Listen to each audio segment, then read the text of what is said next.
દારૂ છોડો, દારૂ છોડો, દારૂ છોડો.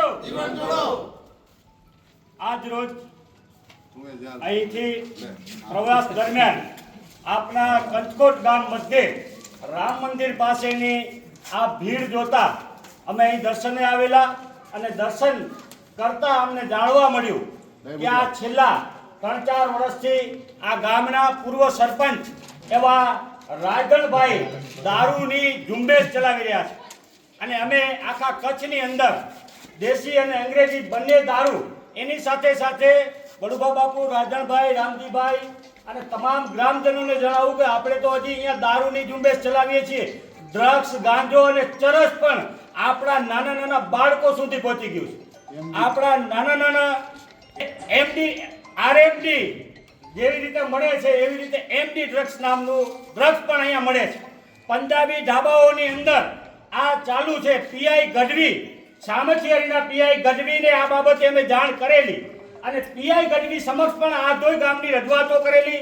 આધોઈ ગામના અને તમારા આસપાસના બીજ જમાદારો, પોલીસવાળાઓ માત્ર ને માત્ર ખાખી વર્દીનો ઉપયોગ તેઓ હપ્તા લેવા માટે કરે છે. એ લોકો ક્યાંય પણ એક પણ આ દારૂના પોઈન્ટ ચલાવતા વ્યક્તિને ક્યારે પકડતા નથી. એ પકડે તો એને ફોન કરીને જાણ કરી દે કે ફલાણા ભાઈ તું અમારા ત્યાં આવી જજે, અમારે દારૂના 2 કેસ કરવાના છે. ગમે એ વ્યક્તિને ત્યાં તું મોકલાવી દેજે, ગમે એ વ્યક્તિને બેસાડી દે, એની સરભરા થાય.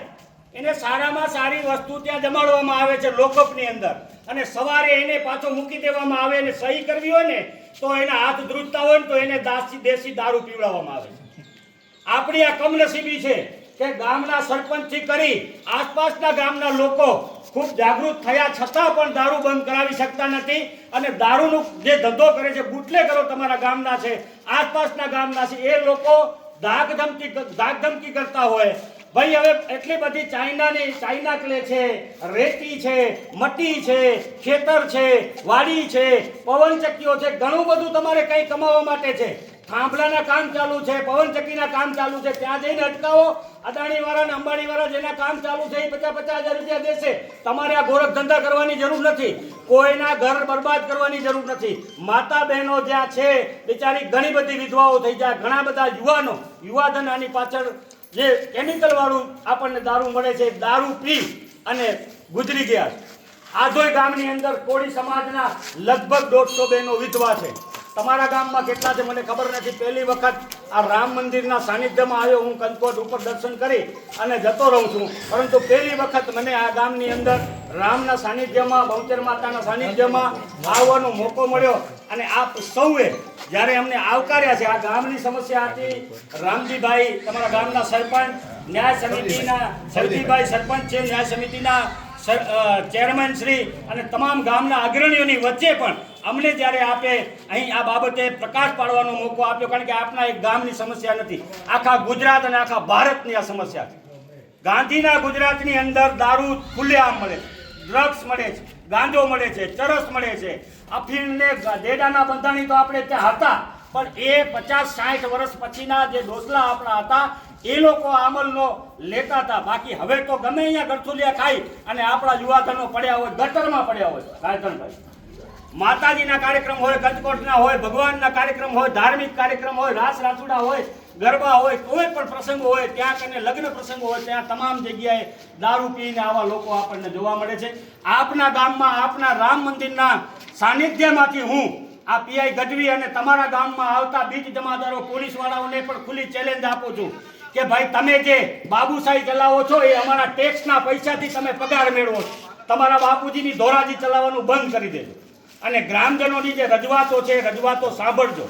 આજની તારીખમાં અહીંયાના પૂર્વ કચ્છના એસપી મારો ફોન નથી ઉપાડતા, ડીવાયએસપી મારો ફોન નથી ઉપાડતા. મેં એને કીધું આવો, હું તમને ગામે ગામ લઈ જાઉં અને જે દારૂ વેચે છે, બુટલેગરો છે, એ બુટલેગરોના પોઈન્ટ ઉપર લઈ જાઉં અને જનતા રેડ અમે આધોઈની અંદર એક કરી. એના પછી 20-22 હતા, એ બધા અંદર ક્યાંક ને ક્યાંક બખોલમાં અત્યારે જતા રહ્યા છે. વેચતા હશે, છૂટા છવાયા વેચે છે.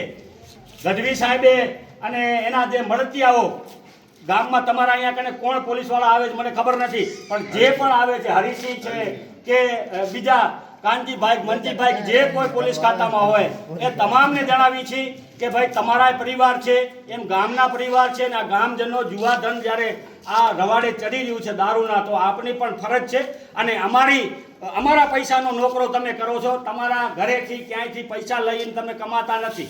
એટલે આ જે જનતા છે એના પૈસા છે અને એ પૈસા નો દુરુપયોગ ન થાય. તમારી પાસે ઘણી બધી જગ્યાએ 15 થી 20 યુવાનો તમારા ગામના જો ગુજરી ગયા હોય તો આજે સમાજ તમારા દારૂ બુટલેગરો વેચે છે, બુટલેગરો દારૂ વેચે છે, એ પણ લગભગ આ ગામના આસપાસ ગામના લોકો જ હશે. એટલે એમને પણ વિનંતી કરી તમને રોજગાર ન મળતો હોય તો મારો નંબર રાજણભાઈ પાસે બડુભા પાસેથી લઈ લેજો અને હું તમને ક્યાંક ને ક્યાંક મહિને 50,000 લાખ રૂપિયાનો રોજગાર તમને બેઠા બેઠા મળી જાય એવી વ્યવસ્થા હું કરી દઈશ. એટલે મહેરબાની કરીને આ ગામને આસપાસના ગામને બક્ષી દેજો. જય શ્રી રામ.